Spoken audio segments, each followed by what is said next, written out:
सुस्वागतम मेरे बच्चों। आप लोगों को हिंदी बोधशिला के YouTube चैनल पर सभी का स्वागत है। जैसा कि आप लोगों को विदित है कि हम लोग आरओ हेतु एक फ्री ऑफ कास्ट बैच प्रारंभ किए हैं, जिसमें से प्रीवियस के कुछ चैप्टर्स हम लोग कर चुके हैं। वर्तमान में विशेषण विशेष्य का चैप्टर चल रहा है। विशेषण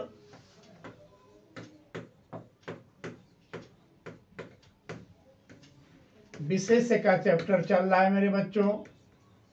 इस भाग में भी, इस चैप्टर में भी हम लोग बहुत सारे पार्ट्स कंप्लीट कर चुके हैं, जैसे विशेषण के रूप, विशेषण के प्रायोगिक रूप और विशेषण के भेद। विशेषण के भेद में जब हम लोग आए थे मेरे बच्चों, तो हम लोगों ने भेद में विशेषण के 4 भेद किए थे। उस 4 भेद में पहला गुणवाचक था।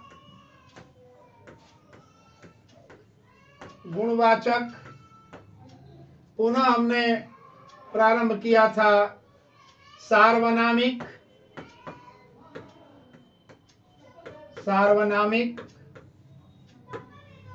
इसके बाद संख्यावाचक।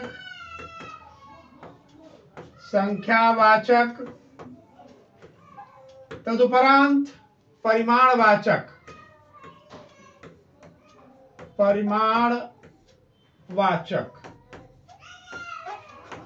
ये 4 भेद हम लोग उसके किए हुए हैं।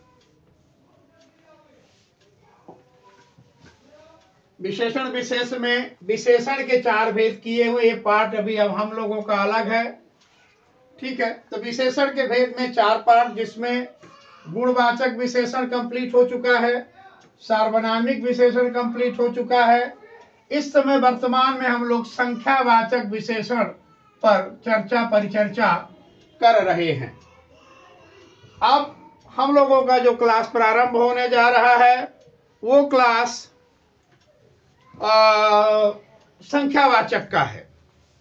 अतः अब हम लोग अपना ध्यान संख्यावाचक विशेषण पर लगाएंगे और ये चैप्टर हम प्रारंभ करने चल रहे हैं। इसको आप देखिए, यहां से आ रहा है ये संख्यावाचक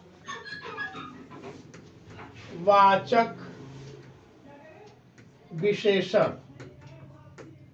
संख्यावाचक विशेषण, ये हमारा चैप्टर अब प्रारंभ होने चल रहा है मेरे बच्चों। तो संख्यावाचक विशेषण है क्या? सबसे पहले तो हम लोग इस चीज को जानेंगे कि संख्यावाचक विशेषण क्या है, यानी वह विशेषण संख्यावाचक है या नहीं, इसकी पहचान हम कैसे करें। तो संख्यावाचक विशेषण की पहचान सबसे पहले तो हम लोग इस पर चर्चा करेंगे। यहां पर हम आपको संख्यावाचक विशेषण के पहचान के बारे में मात्र एक चीज दे रहे हैं कि मेरे बच्चों याद रखिएगा, यदि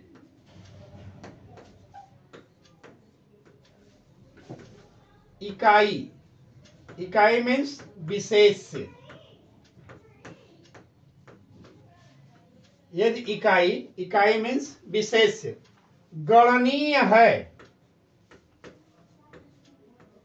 गणनीय का मतलब हुआ यानी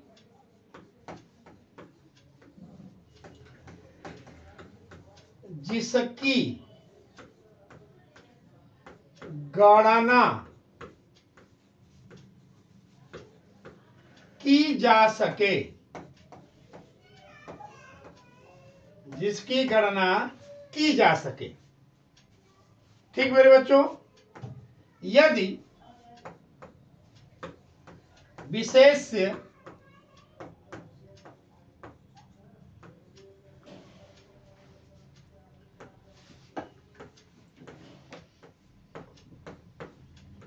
गणना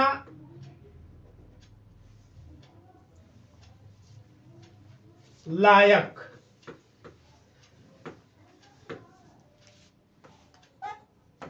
है तो उस समय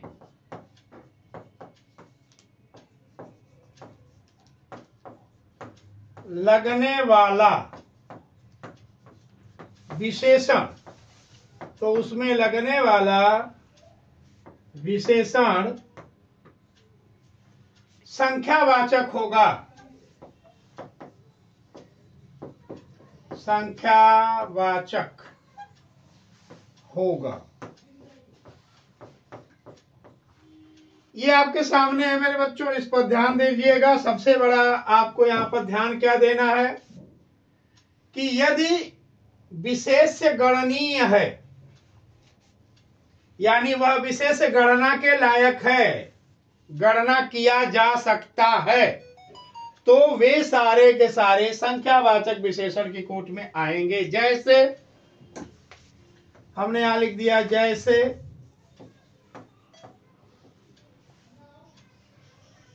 कुर्सी,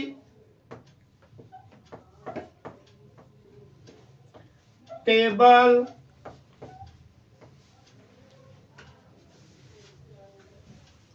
पंखा,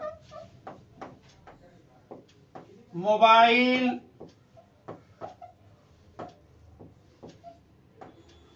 पैंट,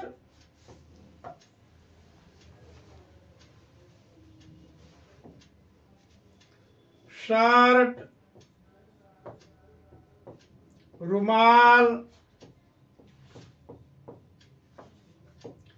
थाली, चम्मच आदि। ये जितने आपके सामने विशेष दिए गए हैं, ये सारे विशेषों का, हो कुर्सी हो, टेबल हो, पंखा हो, मोबाइल हो, पैंट, शर्ट, रुमाल, थाली, चम्मच आदि, इनकी हम जो व्यवहार करते हैं वो गिन के करते हैं। यानी जिन विशेष्यों का व्यापार गणना में होता है वे संख्यावाचक विशेषण कहलाते हैं। ठेठ में अगर आप इसको रखोगे तो सीधे सीधे क्या कह रहा है, ये कह रहा है कि जिन विशेष्यों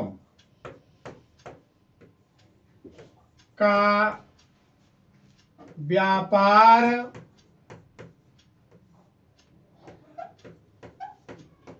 गणना में किया जाता है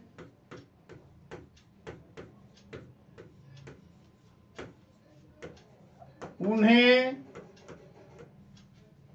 संख्यावाचक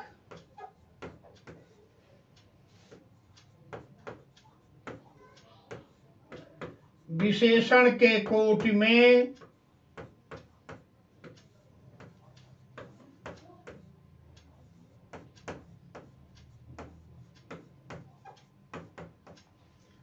रखते हैं।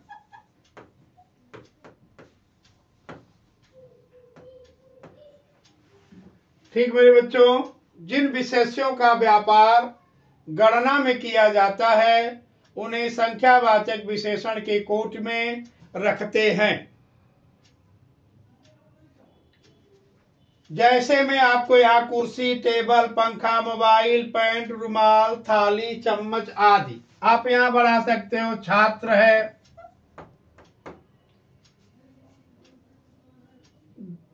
डस्टर है, पेन है, कलम है, कॉपी है, किताब है, सॉरी यार है भी लिख रहा हूं साथ में,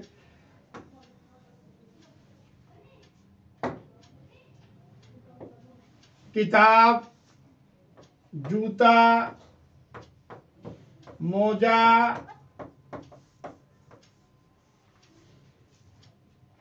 आदि कर देते हैं।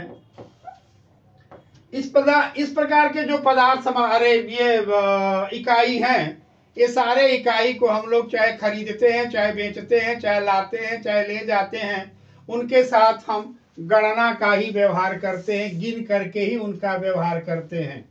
जैसे हमने बोला कि भाई हमारे पास 2 कलम है, तो कलम गिनी जा सकती है, ठीक है।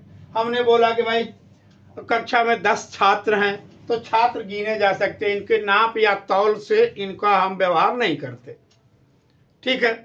तो जिनका व्यवहार या व्यापार हम संख्या में करते हैं, वे समस्त इकाइयां या वे समस्त विशेष्य पर लगने वाला विशेषण क्या होगा? संख्यावाचक होगा, ठीक है। यानी जिन विशेषों का व्यापार गणना में किया जाता है, उन्हें संख्यावाचक विशेषण की कोट में रखते हैं, ठीक मेरे बच्चों। अब आते हैं संख्यावाचक विशेषण के भेद। हम लोग अब शुरू कर रहे हैं संख्यावाचक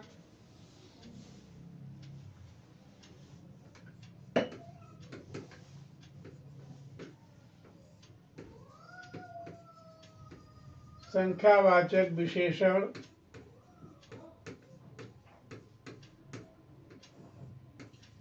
के भेद। ध्यान से देखना मेरे बच्चों, संख्यावाचक विशेषण के मुख्यतः 2 ही भेद होते हैं। संख्यावाचक विशेषण के मुख्य 2 भेद होंगे, ठीक है। जिसमें पहला जो होगा संख्यावाचक विशेषण का भेद में, वो पहला हमारा यहाँ पर आपके सामने प्रस्तुत कर रहा हूं, 1 और 2 के रूप में। ये दोनों का भेद होगा, और इन दोनों के जो भेद होंगे, जिसमें पहले का नाम हम क्या रखेंगे? निश्चित संख्यावाचक विशेषण। निश्चित संख्यावाचक विशेषण, और दूसरा होगा अनिश्चित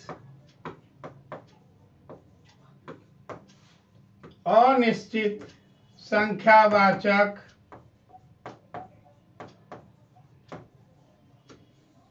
विशेषण।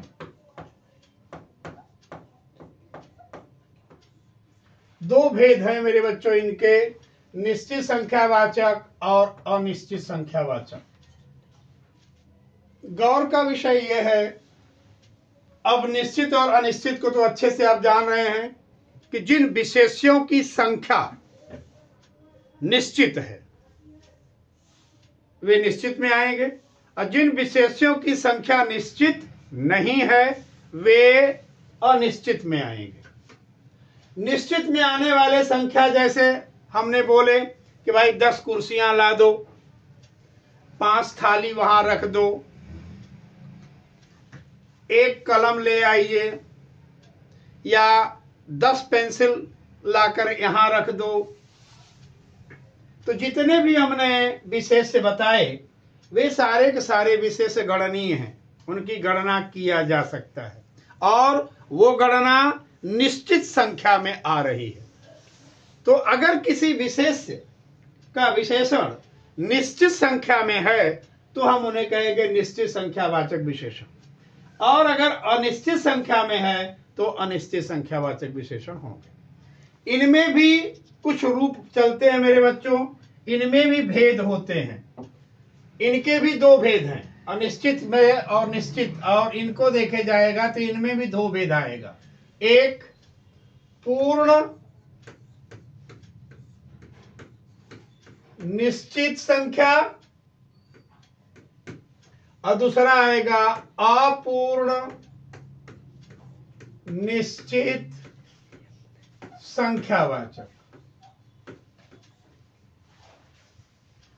पूर्ण और अपूर्ण 2 विशेषण यहां पर आएंगे। अगर इनकी स्थिति बनाएंगे तो ये बोलेंगे कि भैया एक पूर्ण निश्चित संख्यावाचक और अपूर्ण निश्चित संख्यावाचक। पूर्ण में क्या है और अपूर्ण में क्या है, इस चीज को आप गौर से सुन लीजिए। पूर्ण और अपूर्ण की जानकारी होना बहुत ही लाजमी है। पूर्ण और अपूर्ण की जानकारी करना बहुत लाजमी है। अतः हम पहले पूर्ण और अपूर्ण की स्थिति कहां से, कैसे, कौन से कॉन्सेप्ट से क्लियर करेंगे। तो मेरे बच्चों याद रखिएगा, जब भी हम किसी संख्या को प्रकट करेंगे तो कोई भी संख्या एक निश्चित इकाई में प्रकट होती है, ठीक है ना। तो संख्या की जो अगर इकाई देखी जाए, ये संख्या की इकाई, तो संख्या की इकाई की जब हम चर्चा करेंगे मेरे बच्चों, तो ये इकाई या तो इकाई में आएगा, दहाई में आएगा, सैकड़ा में आएगा, हजार में आएगा, लाख में आएगा, करोड़ में आएगा, अरब में आएगा, खरब में आएगा। इस प्रकार से इनकी इकाइयां बढ़ती चली जाएंगी। अब गौर करना है कि भाई दहाई में कितनी इकाई है। अगर दहाई में आने वाली इकाई पूर्ण है तो वह पूर्ण संख्या मानी जाएगी। दहाई में आने वाली इकाई अगर कम है या उसमें हमने डेढ़ा, दूना, डेढ़ा, अद्धा, पौना, सवैया, साढ़े का प्रयोग किए हुए हैं तो वो इकाई अपूर्ण होगी। उसी तरह से अगर हम सैकड़ा में आ रहे हैं तो सैकड़ा में हमारे पास कितनी दहाई होनी चाहिए, तो सैकड़ा में हमारे पास यहाँ 10 दहाई होनी चाहिए। अब ये 10 दहाई अगर होगा तो सैकड़ा पूरा होगा, अब 10 दहाई अगर नहीं है तो सैकड़ा पूरा नहीं होगा। अब सवाल आता है कि पूर्ण संख्या में और अपूर्ण संख्या में। पूर्ण संख्या में हमने प्रयोग किया, जैसे मान लीजिए कि पूर्ण संख्या का हम यहां वो दे रहे हैं आपको,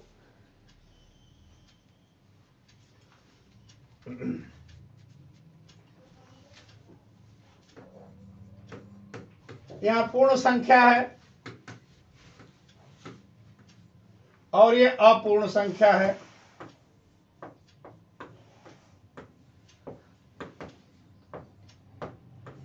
दोनों में अंतर क्या है ये देखना। अब जैसे मान लो कि हमने यहां पर पूर्ण संख्या में दिया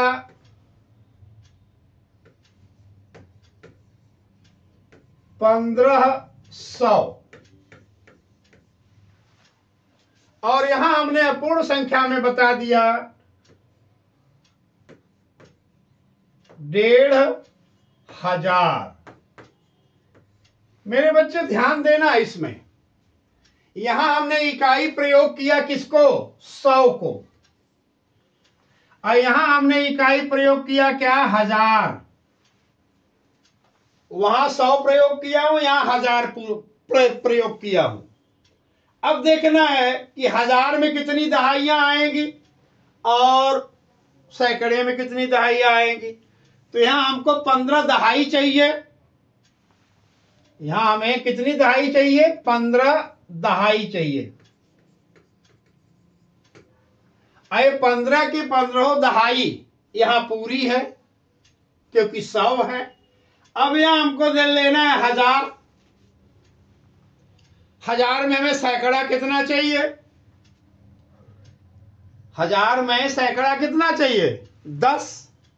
तो अगर 1000 में सैकड़ा 10 सैकड़ा चाहिए, 10 सैकड़ा का 1000 होता है, और दूसरा जो है यहां 15 है यानी 5 सैकड़ा है, और दूसरा जो आएगा वो 5 सैकड़ा है।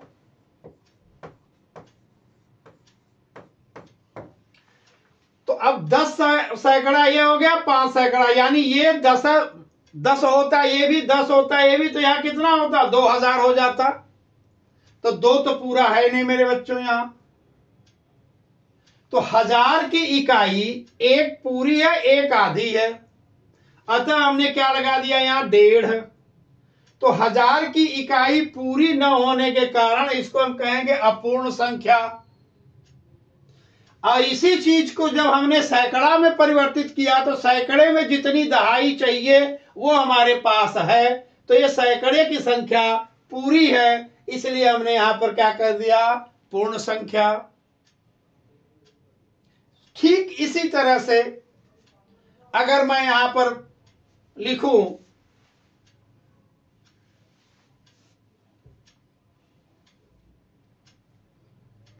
2000, अरे यार इसको काटना पड़ेगा, रुक जाओ, 2 अलग कर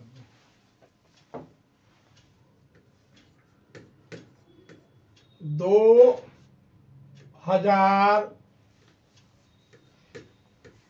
2500 सेम वही स्थिति बनेगी, 2500। तो हमने प्रयोग किया 2000 यहां किया, तो 1000 का 2 यहां पूरा है। 1000 के लिए जितनी संख्या की आवश्यकता है वह पूरा है, यानी यहां पर हमारे पास 20 सैकड़ा है। नियम अगर आप देखेंगे तो 10 सैकड़ा बराबर 1000, तो 10 सैकड़ा बराबर 1000 और यहां 20 सैकड़ा बराबर 2000, तो 1000 की संख्या यहां भी पूरी है। अब दूसरी इकाई हमने प्रयोग किया 100 में हमको क्या चाहिए, 5 सैकड़ा चाहिए, वो 5 सैकड़ा यहां पूरा है, तो ये क्या कहलाएगा, पूर्ण संख्या। ठीक मेरे बच्चों, अब इसी बात को अगर हम यहां कर लेते हैं तो यहां करेंगे क्या होगा, ये 2500। अब ये 2500 हो गया, तो अब 1000 के लिए हमें 10 सैकड़ा होगा तो 1 पूरा होगा। अब यहां क्या हो गया, फिर हमने दूसरा सैकड़ा किया तो ये भी 1000 हो गया, लेकिन आगे हमको 5 ही सैकड़ा मिल रहा है, तो अब यहां 1000 तो हो नहीं सकता। अगर ये 10 होता ये भी तो भाई 3000 हो जाता, या ये 5 नहीं होता तो भी 2000 होता, तो 1000 की इकाई पूरी हो जाती। लेकिन अब यहां 500 किए, तब 500 बराबर 1000 तो होगा नहीं, 500 बराबर क्या होगा, आधा हजार।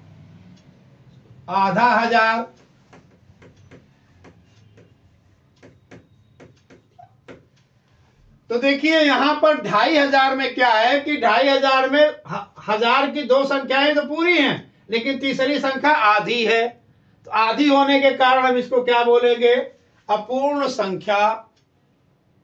ठीक, तो मेरे बच्चे ये जो आपके सामने मैंने प्रस्तुत किया वो इसी का, निश्चित संख्या में आपके 2 भेद आ रहे हैं, एक पूर्ण निश्चित संख्या, दूसरा अपूर्ण निश्चित संख्या।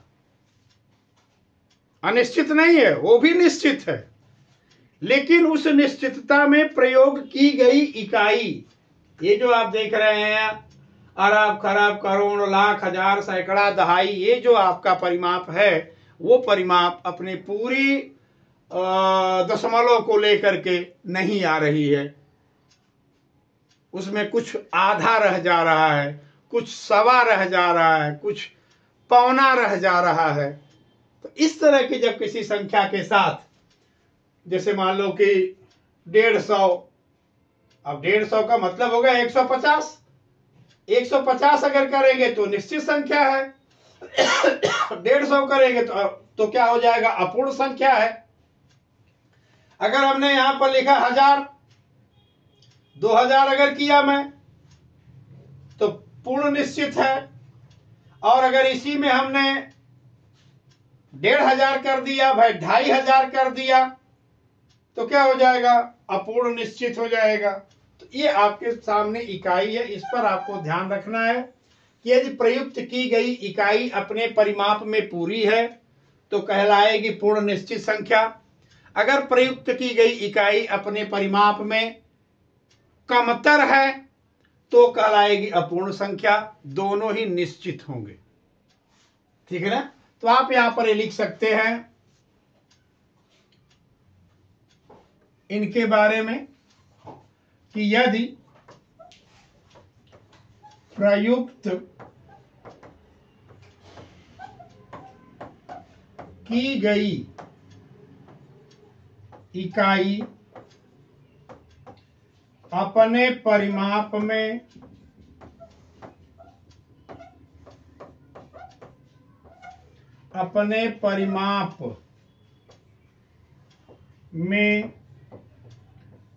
पूरी है तो पूर्ण निश्चित संख्यावाचक विशेषण कहलाएगा। और यही यदि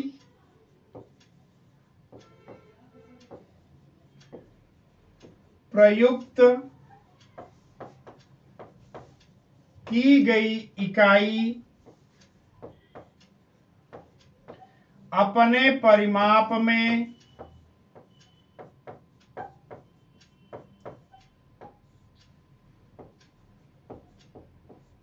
अपूर्ण है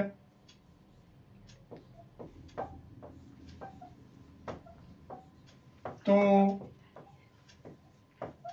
अपूर्ण निश्चित संख्या कहलाएगी। अब ये आपके सामने है मेरे बच्चों, यह है पूर्ण संख्या का और यह अपूर्ण संख्या का। ये दोनों पर आप गौर कर लीजिएगा।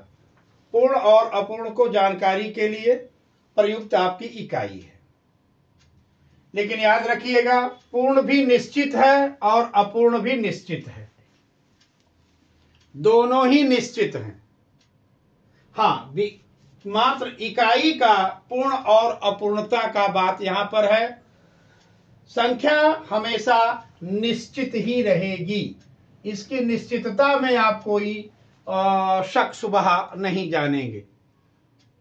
वह इकाई पूर्ण है कि अपूर्ण सिर्फ आपको यहां देखना है। पूर्ण इकाई भी निश्चित है और अपूर्ण इकाई भी निश्चित है, अतः उनको हम निश्चित संख्या में रखेंगे।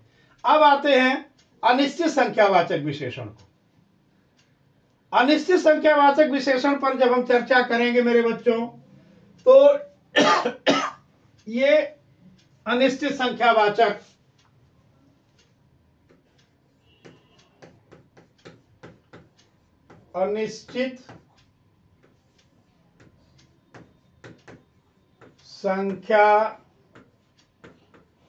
संख्यावाचक विशेषण, इन पर भी चर्चा करेंगे। तो ये भी दो रूपों में बंट जाते हैं। एक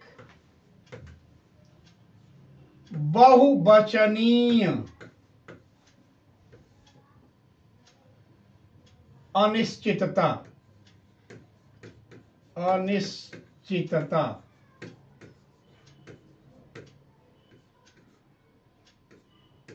और दूसरा हो जाता है अव्ययी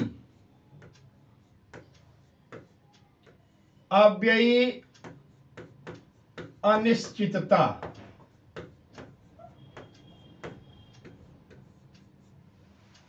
ये दो प्रकार के होते हैं मेरे बच्चों, बहुवचनीय अनिश्चितता और अव्ययी अनिश्चितता। ध्यान दीजिएगा, किसी भी निश्चित संख्या में, यहां पर हम लिख रहे हैं, आप देखिएगा,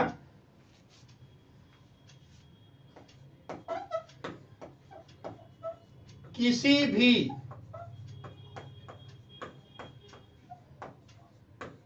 निश्चित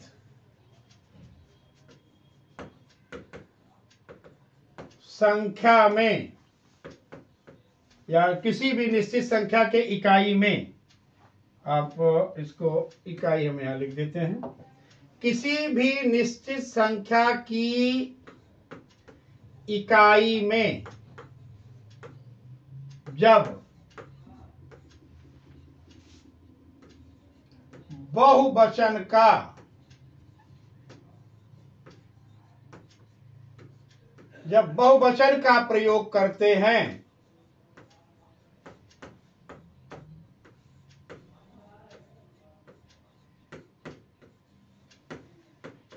तो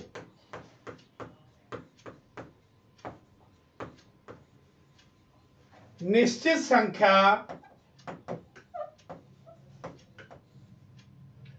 अनिश्चित हो जाती है।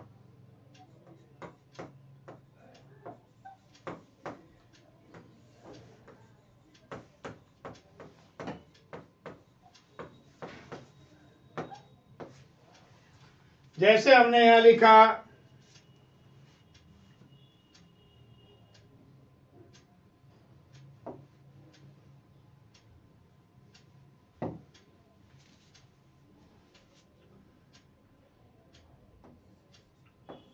10,000। अब हमने यहां पर लिख दिया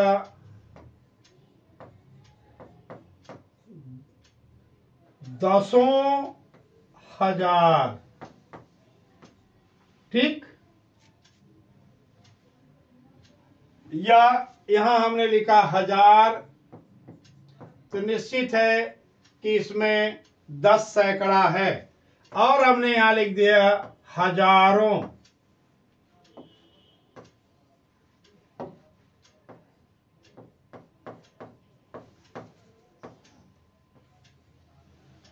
यहां हमने लिख दिया लाख, यहां हमने लिख दिया लाखों। तो देखो मेरे बच्चों, ज्यों ही हम प्रयुक्त की गई इकाई या संख्या में बहुवचन का प्रयोग कर दिए, वह बहुवचन का प्रयोग होते ही उनकी जो निश्चित संख्या है वह अनिश्चितता में बदल गई। इसी तरह से हम अव्ययी अनिश्चितता की तरफ आते हैं। तो यहां पर भी हम कह सकते हैं कि जब विशेष्य के साथ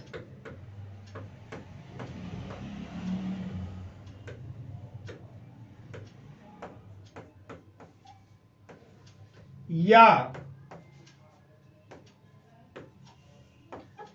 प्रयुक्त इकाई के साथ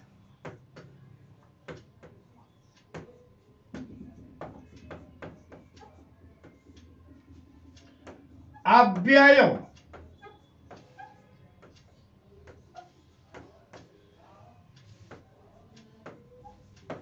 प्रयोग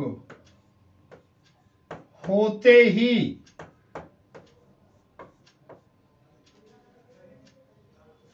निश्चित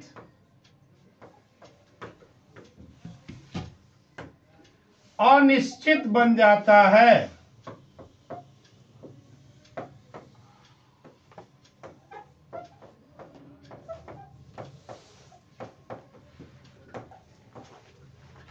इसमें प्रयुक्त होने वाले अव्यय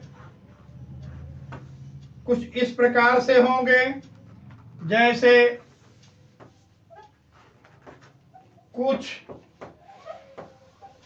कम, अधिक, थोड़ा, बहुत, ज्यादा, रंच, रचिक,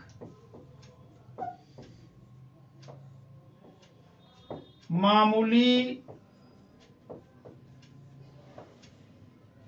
आदि। यदि ऐसे अव्यय लग जाते हैं तो वह अनिश्चित को ही बताए। जैसे कुछ कुर्सियां पड़ी हैं, बारात में अधिक लोग आ गए,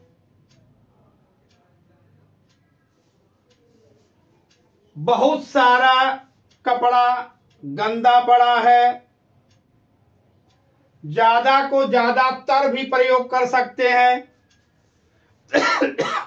तो हर वह गणनीय इकाई जो संख्या में प्रयुक्त होती है उसके साथ, उस इकाई के साथ जब हम इस तरह के अव्ययों का प्रयोग कर देते हैं तो उसकी इकाई जो है वो निश्चितता से परे चली जाती है। अपने मानक से कम भी हो सकती है, ज्यादा भी हो सकती है, पर उसकी संख्या निश्चित नहीं होती। तो अभी मेरे बच्चों आप लोगों के सामने सिर्फ हम इनका रूप प्रस्तुत किए हैं कि जो संख्यावाचक है, ठीक है, यहां से हमने इसको शुरू किया। संख्यावाचक विशेषण के भेद, आपके सामने ये दो भेद आए, दोनों भेदों के बारे में आपको समझाया गया है। इसके बाद इनके भेद में जो उपभेद की स्थिति आती है तो पूर्ण संख्या कैसे बनती है, अपूर्ण संख्या कैसे बनती है, उनको समझा दिया। अनिश्चित संख्या की स्थिति जो आई है वो बहुवचनीय कैसे बनेंगे और अनिश्चितता के में अव्ययी प्रयोग कैसे होगा वो भी हम आपके सामने रख दिए हैं। अब इनसे संबंधित जो क्वेश्चंस हैं वो कल वाली क्लास में हम आपके सामने प्रस्तुत करेंगे, तब ये चैप्टर और भी आपके सामने क्लियर होकर के आएगा।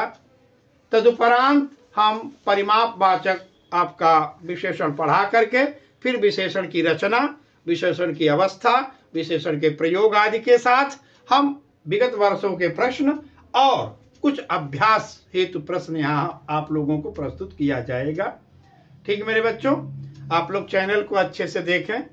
रिक्वेस्ट बार बार मेरा वही है कि मेरे भाई मैं फ्री में दे रहा हूँ, कोई इसका मूल्य नहीं है, कोई पेमेंट आपको नहीं करना है। अधिक से अधिक इसका प्रचार प्रसार करेंगे तो हर छात्र के पास पहुंचेगा, जो जरूरतमंद होंगे उनको इसका लाभ मिल जाएगा। इसी अपेक्षा के साथ आज की क्लास को मैं यहाँ विराम देता हूँ। धन्यवाद।